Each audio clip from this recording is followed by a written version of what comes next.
Hello again.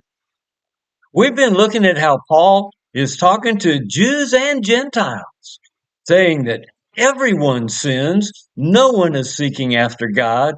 Oh, we've been looking at Romans chapter 3 and verses 10 through 18 just talk about how desperate we are. We're not living. We are bound up and the enemy is calling the shots. There is no peace. There is no richness of life if you don't have God. We're going to see now what the purpose of the law is. The law was given to the Jewish people. So if you're a Gentile, non-Jew, then the law wasn't even given to you. You've never been under the law.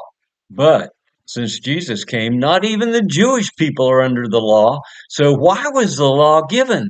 Well, let's look at that. Today we're in Romans chapter 3, verses 19 and 20, and they say this. Now, we know that whatever the law says, it speaks to those who are under the law.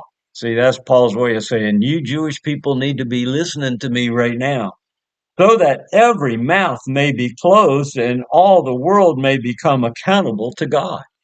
You guys, just because you have the law, remember I said earlier, you got to be a doer of the law, not just a hearer of the law, and you're not a doer of the law. And so everybody's in trouble. Your mouth needs to be shut because you're just as guilty as everybody else. You need a savior too. Verse 20, because by the works of the law, are you listening? No flesh will be justified in God's sight. For through the law comes the knowledge of sin.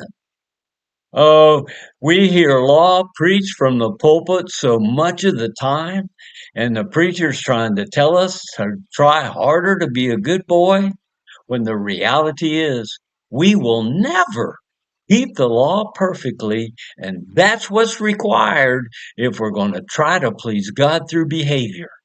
And so, you want to please God? Of course you do. And that's why Paul is building this case. He wants people to see the only way to ever please God is to put your life in the hands of his son Jesus and be grateful for his sacrifice that opens the door for rich, free, abundant living in him. Well, that's you and me. God bless you. I look forward to getting with you again tomorrow. We're going to talk about where justification with God comes from.